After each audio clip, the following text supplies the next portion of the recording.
Okay, I wanted to give you some things that you can do in between treatment that are hopefully pretty simple. Maybe you've heard of some of them, maybe you do some of them, maybe not. But I do think these 10 things can make a pretty big difference if you're doing them daily. And you might even be able to heal whatever you're currently feeling or going through.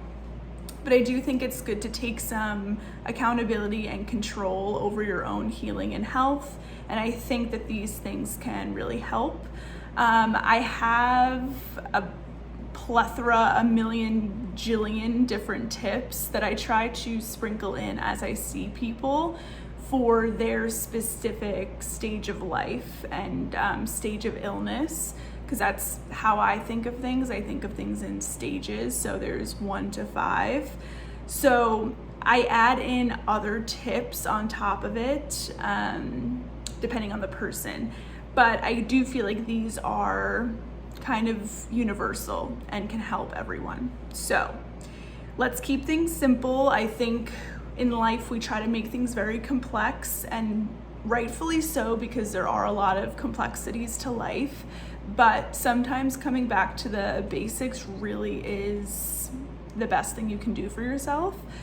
So, number 1, do not ever be under direct air conditioning. So if you work in an office, hopefully maybe you can work from home for a few days, or maybe you're not even working in an office anymore at this point. But if you are still working in an office, make sure you're not directly under a vent. If you are, then either get your desk moved or at least wear like a scarf and a hat. I know it sounds weird, but you don't want cold air blowing on your head, neck especially. Definitely like your whole face too, nothing up here, at least. I wouldn't have it blowing really anywhere on your body, but especially up here. It can cause, from a traditional Chinese medicine perspective, it can cause upper respiratory infections, muscle tension, muscle cramping, fatigue, and then it also can exacerbate arthritis or any sort of like wandering joint pain that you have. So in the car, if you are, living in a hot environment and you get in the car and then you just blow the AC directly onto your face and neck, don't do that. Just move it off. If you still need it on your body because it's super hot out, then just kind of move the vents down. But if you put it out just into the car, it should cool down the car enough. So yes, no direct contact with air conditioning. Number 2, kind of going along with that, is to always keep your neck and your feet warm. So your neck and your feet, your whole body really, but really your neck and your feet, for the purposes of this, are connected by fascia. And sometimes if you're walking on a cold floor for however long, or your feet are just out in the cold, it can tense up that entire strip and cause neck tension, and vice versa. So always make sure to keep both of them warm when possible. So again, like if you have air blowing on you, wear a scarf, even if you look ridiculous. If you're sweating, like I go hiking, and California, the weather is weird, so if you live here, but it can be super hot 1 second, and then if you're in the shade or it starts to become nighttime, it gets literally freezing. Not actually freezing, but you know what I mean. It's very cold in comparison to what it just was. And if you're sweating, like on my hikes, I'll go up and I'm like really breaking a sweat, and on my way down, I actually start to get cold because the air starts to hit me, and especially when it hits my neck, I notice like a tense energy that I get, and my whole body kind of seizes up. So with sweating, you want to make sure that you get to dry off and then cover up, or also like dry off before you shower, because your pores are open and you're just gonna have like water hitting it. These are all traditional Chinese medicine concepts, so they might sound weird to some people who maybe have never come across another Asian person who has told them this, but there is a lot of tradition, and just it makes sense when you think about it, and it helps and it works. So yes, number 2, keep your neck and your feet warm whenever possible. Okay, number 3, this one can be harder depending on where you live, but you want to keep your doors, or not really doors, but your windows open as much as humanly possible. So for obvious reasons, you can get fresh air, so that's number 1. But also, if you have a lot of mold in your space, this can help dilute spores of the mold. So sometimes if we're in like a colder environment and we are like, oh, it's winter, it's cold, I want to keep the heat on, so I'm going to close all the windows. It can create kind of like an incubator, and I'm not saying that everyone has mold, but if that is something that you've dealt with in the past, or you know that your space is prone to that, I would still crack windows just so you have some sort of airflow going on in your space. Okay.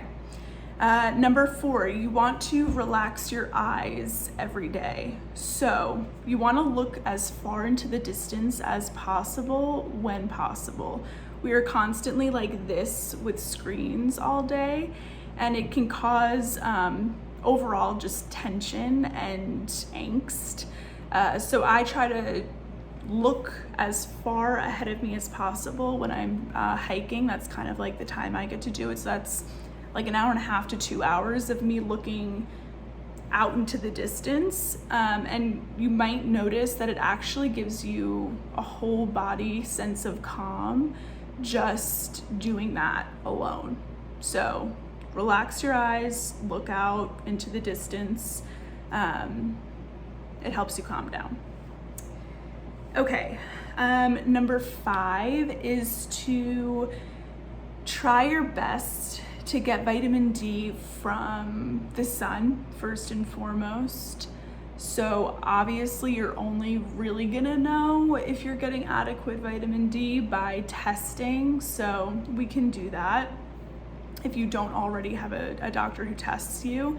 But the thing here is that you wanna try to get your vitamins from the source instead of just unnecessarily supplementing end products of that vitamin. So by just taking vitamin D, you're supplementing an end product, and there is a whole cascade that happens before that. It's not, horrific, but it is just something to keep in mind, that if you do live in a sunny environment for most of the year, so if you are a patient of mine and you live in LA, then you should be trying to get your vitamin D from the sun. So if you're on a supplement, you can stop taking it, go out into the sun, try to get your sun from that source, and then test again and see if it's dipped or not, or if it's stayed the same. One thing for women especially to look out for is if you have irregular or periods that are scanty, so not a lot of flow, or they're really painful, or they come late. Vitamin D is a place that I would look to see if you are adequate in that vitamin. And then obviously if you can't get the correct amount from the sun, then supplementation is always there. But think of the sun first and foremost, and then go to supplements if needed. Okay, number 6, massage your chest outwards every day. So this whole area, especially for women with bigger breasts, holds so much tension, and we very rarely give it any sort of love. So you can kind of go along with your ribs and kind of like push out lightly. You can also do circles out lightly. If you have a lymphatic brush, you can do that on your chest as well. But you want to go out and then also down your neck, and basically like down your neck across your clavicle and across your chest across your clavicle to your shoulders, and you can also give them a little massage. And this is going to increase blood flow to your face, so it actually can help with decreasing muscle tension in the face and also increasing a little bit of brightness to your complexion in your face.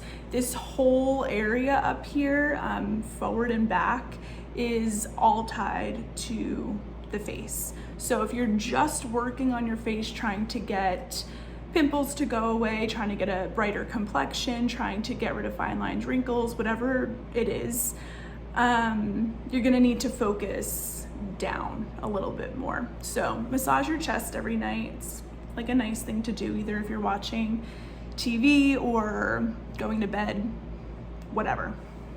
But do that, and also work on your shoulders too. It hurts really bad, but after a while of doing it, then it stops hurting so bad. Okay, this one I tell basically everyone who has neck tension, which I guess don't we all? So probably everyone. But you want to, a few times a day, especially when you do notice the neck tension or just overall muscle tension or tightness or anger, you want to take a deep breath into your whole chest and feel your entire rib cage expand outward, and all of those muscles involved expanding and stretching. Then you want to move your neck. You can move from either side while you do that stretch, and you will feel a pretty deep stretch in your neck, and that will help a ton with blood flow to the neck. A lot of times when it is tense, then we just tense more and more, and then you're not getting adequate oxygen or blood flow to that area. So you want to take a deep breath in your chest, and you can move your neck like this as you're breathing in, and try to stretch out that area with your breath, and not just like moving it around trying to stretch it, but with your breath try to stretch into the muscle and bring some extra blood and lymph flow, all the flow to that area. Also, if you have any sort of like pelvic issues, or you have like prolapse of any organs in your lower jowl, lower part of your body, then what I would recommend doing is holding it slightly, almost like you're doing a Kegel or holding in P just a little bit. And if you do that and you kind of hold it a little bit and you take a breath, you'll actually notice that you can increase your breath more.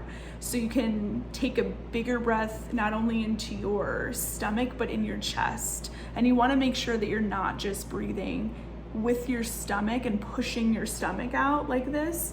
You want to also be with your rib cage, you want to make sure your rib cage is flaring out along with it, so it's all going out. It's not just your stomach breathing like this, but it's your whole torso, upper body breathing. So breathe deep into your chest, expand it as much as possible, and then breathe into your neck muscles however often you want to. I usually do in and out through my nose, but sometimes I'll do my mouth if I feel like I need like a really big push of oxygen. I'll breathe in through my mouth and try to expand super quickly, but it's kind of up to you. See what works for you. Okay, number 8, sunlight within 2 to 3 hours of sunrise, or at least first thing when you wake up. I don't always wake up within 2 to 3 hours of sunrise. I probably, at this point in my life, I probably wake up, actually, I don't even know when sunrise is. Maybe I do wake up 2 to 3 hours. Yeah, probably do. But for the days that I don't, I then at least try to look at the sun, just outside in the distance, first thing when I wake up. So yes, this helps with resetting your biological clock, getting some sunlight into your eyes so that your body's like, okay, great, it's daytime, let's get moving. But also, sunlight has a direct impact on your microbiome, and it actually changes the composition of your gut. So if you're dealing with any sort of digestive issues, bloating, constipation, excessive diarrhea, stomach pains, motility issues, etc., you definitely want to be making sure that you're getting sun into your eyes and not wearing sunglasses all the time, but just going outside, or at least opening your window and looking out into the sun for 2 to 3 minutes every morning and getting some of that sun directly into your eyeballs. I'm not talking about like looking at the sun per se, like I'm not trying to blind you, but just like looking out of a window, going outside is even better, and not wearing sunglasses for a few minutes is great. Okay, we're getting there. Number 9, try to use natural forms of light around bedtime. We probably have all heard about the detrimental effects of blue light at this point. One of the major ones around bedtime being that it suppresses the release of melatonin. So good luck sleeping if you have none of that. And it's also just an easy way to stress yourself out. You know internally that you don't feel good when you're just staring at a screen like this in bed and it's dark in the room, but you just have this bright light hitting you. So what me and my partner do is we have I think they're Waze or Wave, something with a W. I think it's Waze bulbs. And in our bedroom, we really only have one side table lamp. So we turn off the overhead light, and we have a bulb in there, and we make it red. So that's kind of our nighttime. And then on your phone, you can also, after you click the side button 3 times, you can make it turn red as well. So that's kind of our wind down nighttime routine. You can also use, if you're really fancy and with your shit, you can use a salt lamp, and that's gorgeous and cool and amazing and a great form of light. You can use candles. Trying to think if there's anything else. I'm sure there is. But basically trying to use a warm light, red if possible, toward bedtime. And finally, this is one that has been going around for years now, but I still run into it with patients, so I have to say it. Number 10, make sure you are nasal breathing. You have to breathe through your nose. Breathing through your mouth is not an option. The only time it's an option is if you are sick and you physically cannot get air through your nose, or if you're doing some sort of breathing technique, which sometimes I have that kind of built into my program with patients. Some of those techniques are helpful at certain points of the day, but it's not your natural state to be breathing through your mouth. Your nose filters the air, and it also warms the air. So it's vitally important that that is being breathed in and out of, especially to filter the air. So do that, please. It also relaxes you. And if you are breathing only with your mouth, it does put you into a fight or flight state. So if you are having anxiety, or you feel stressed all the time, or you feel off and you don't know why, and you're a mouth breather, please try to just start breathing through your nose and see if that makes a difference, because I bet you that it will. So yes, those are my 10 tips, and I hope that it was somewhat helpful. I hope you learned something. I do have a ton more that I try to sprinkle in with each individual person, but hopefully these can help on the times that I'm not with you, and help prolong some of the effects that we're seeing with acupuncture and herbs. One other one that I did just want to add in that I say to everyone as well is to remember to drink room temperature water. No ice if possible. If you really need like cold water, then add some ginger into it, and then we'll get some of the warming effects of the ginger, even though the water is cold. But it's especially useful if you have sluggish bowels, so if you just feel like you're constipated all the time, or you feel like food's like sitting in your stomach, or if you get really bloated. It's a great way to kind of get rid of all of that, is to drink either warm water or room temp at the very least. So yes, that is it, and see you in the next one.